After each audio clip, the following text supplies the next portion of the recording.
Hi everybody, Matt and Tom back with you on a very windy day in Sheffield. This is our last video of the year. If you've been watching us all this year and our adventures, thank you very much. So we're doing a big one to finish off for the year, and we've come to Sheffield General Cemetery. Now this was at one point the main cemetery for Sheffield, certainly throughout the Victorian era and beyond. It closed in 1978. Since then, in the last 20 years, a bit like Lister Lane where we were recently, has been restored. There are some fabulous old buildings, different styles. Chapel behind me here, obviously, like a Gothic style. And there are obviously quite a few big names and not so well-known names in this graveyard. We're going to cover 4 stories whilst we're here. Well, there's 4 there, honest. And then just generally look around and see what's here. Yeah, usual rule applies. Let's see what we can find.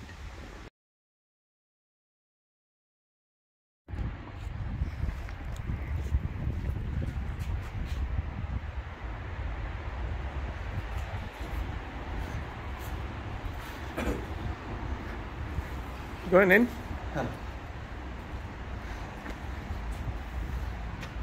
You can see through. So just get a peep through the door, you can just see what's there. Quite sure what that is in the distance. Probably best we don't film that. So the graveyard opened in 1836. This chapel behind us was actually added in 1850. It's boarded up, but I guess, like I mentioned, after it closed in the 1970s, it just became abandoned and ruined. So I don't know if it's still used, quite possible, but I guess it ended up in pretty bad condition. But yeah, let's have a look around it. It was deliberately given a very tall spire so that it could be seen from further around. Some interesting animals and grotesques around the top. One looks like a pig, I'm not really sure.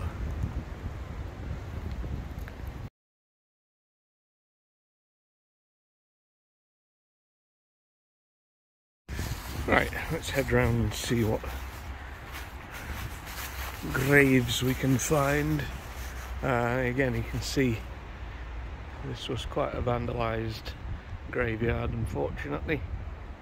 So we are going to see graffiti and things on gravestones, which isn't great, but that's just how it is.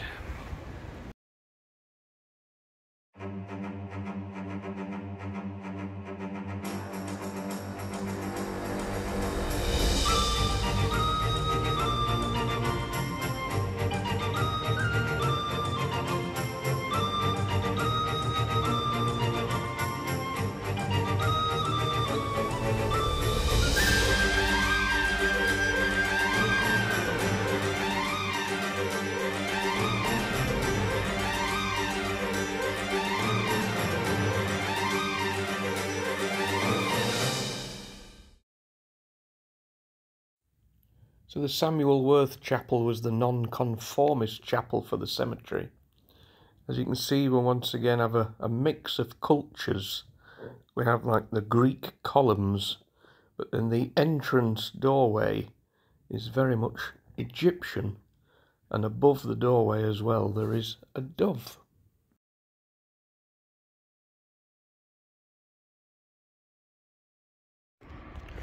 This one. Ooh, and it's a Parker, maybe a relative. It's huge.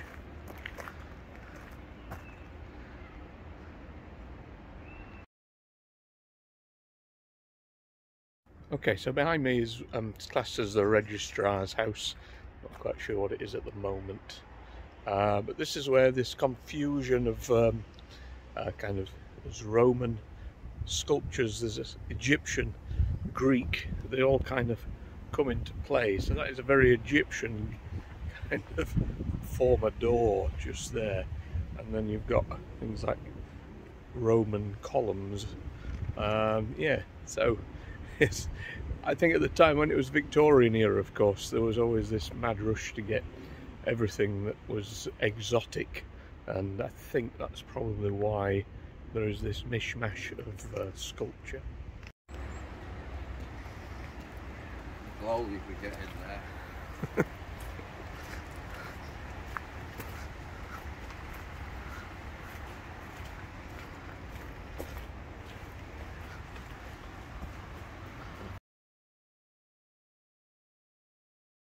So this is the Egyptian gate, and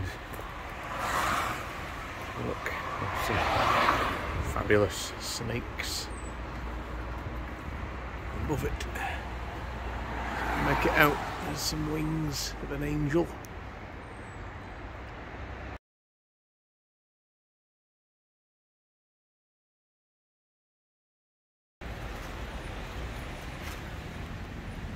Ooh.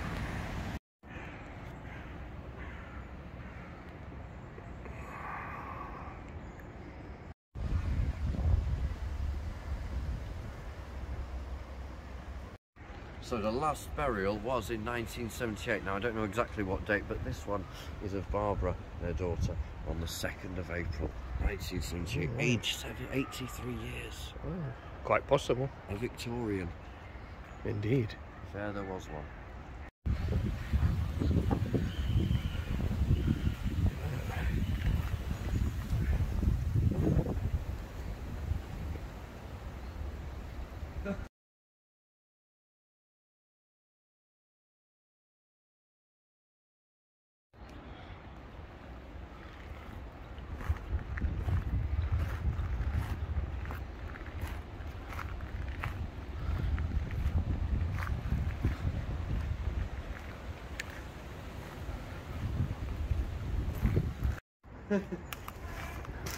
This one's got your attention. What's on here? It's got a sort of Dudley pike.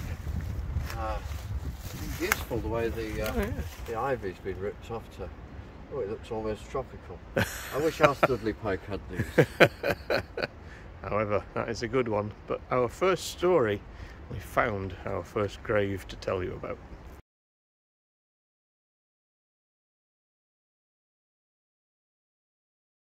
Okay, so this is the gravestone of Leopold Lichtenthal.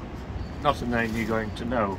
However, there's a bit of a story. It came from St. Petersburg in Russia, and at the time it had happened, it came across here, there was a cholera epidemic happening in Russia at the time.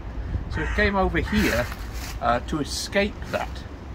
Now, unfortunately, when he arrived here, he got on a horse and kind of hit it with his ankles, like he'd possibly seen, I don't know, I was just seen in movies, but not back then, but how he possibly felt he was supposed to get the horse to move.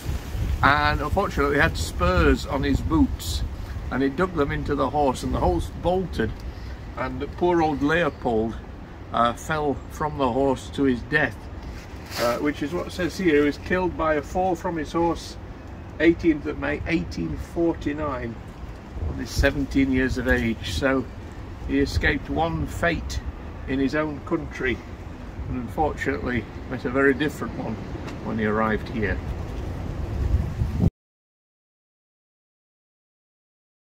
Some of these monuments have a tremendous amount of writing on them. The recorder of the borough of Pontefract. It's almost like a scripture, isn't it, all the way around. This is life story. His time was passed in London, devoted himself to public and philanthropic works, and on it goes. So at the bottom end of the graveyard here, this is the gatehouse.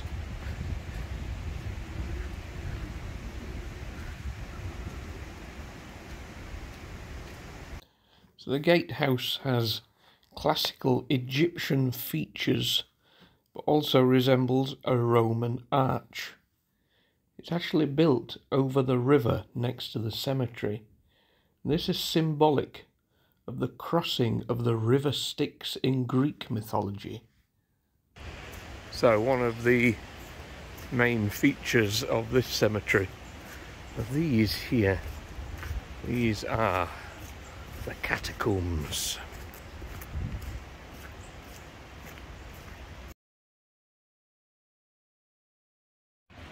Now apparently when these were created, they were not a very popular way of being buried. And for the first 10 years that they were here, literally only 10 people buried in them. Obviously more followed over time. It's quite good. Tom's just stood there because you can get the size. What these are, huge things.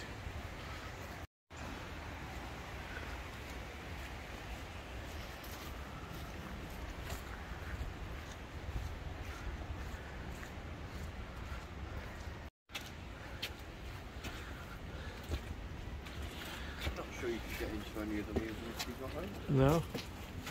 I didn't know there was one that was open.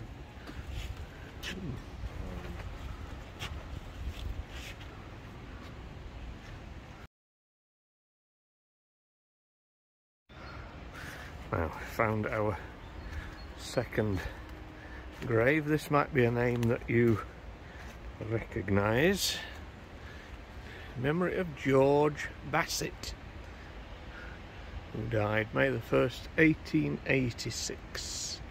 So George Bassett was the founder of Bassett's confectionaries, made sweets. So he is buried here in the cemetery.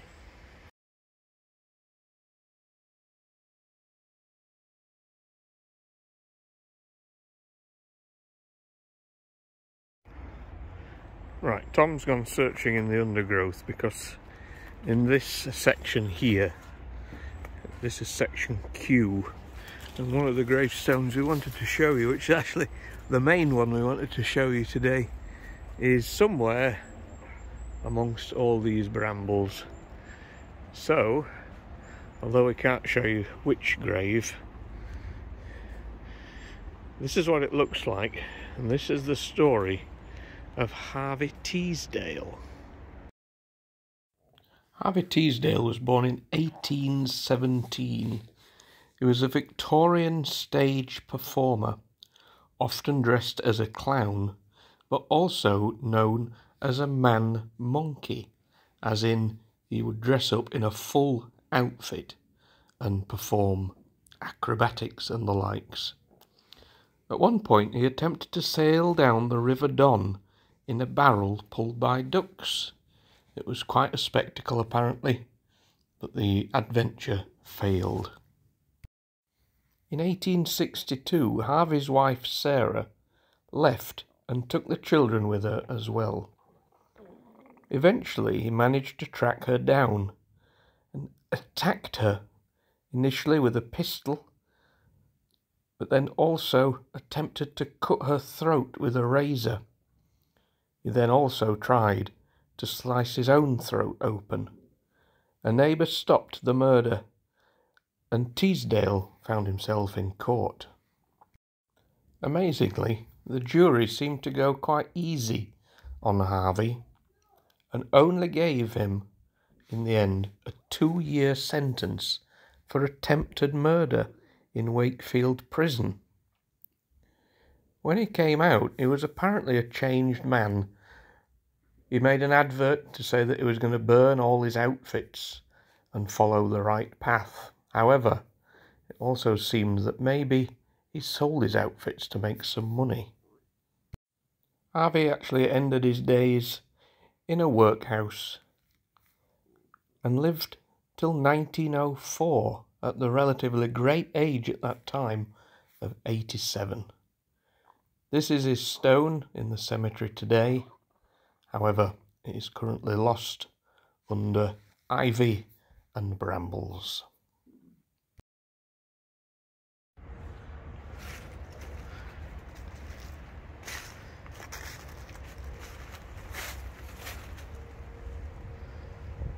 Highlanders. And for a bonus point for Ted, I'd like to know what the meaning of the word lessee in terms of a theatre is. in the comments.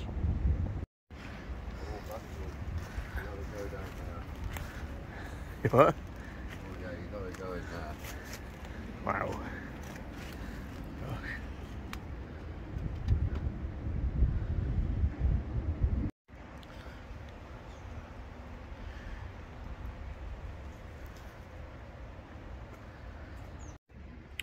Okay, the next one we hope to show you is listed as being on here somewhere.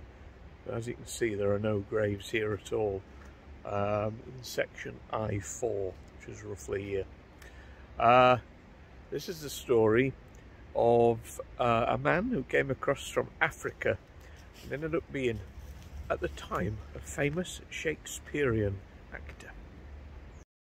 Samuel Morgan Smith was born in 1833 in Philadelphia. He was an actor, and in 1866 he left America for Britain, as his colour had stalled his career in his native USA.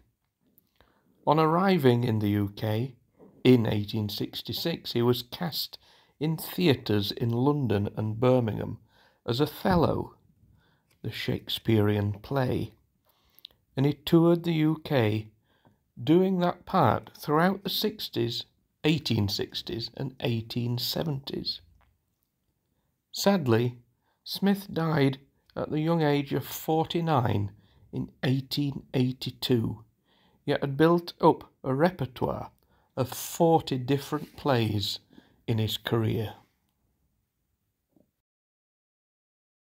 So we've just found there is another Q section just here, so we may well find Mr. Teasdale, but again we also might not. Right, no, unfortunately this section is Q, and yeah, we're not going to see anything at all here.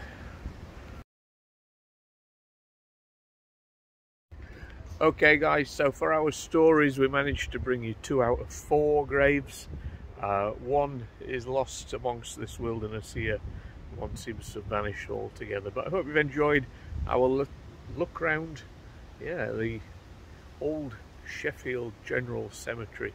There's work going on whilst we're here. I think there's still quite a lot of work to do really, unless the idea is to leave it looking like this, I'm not sure.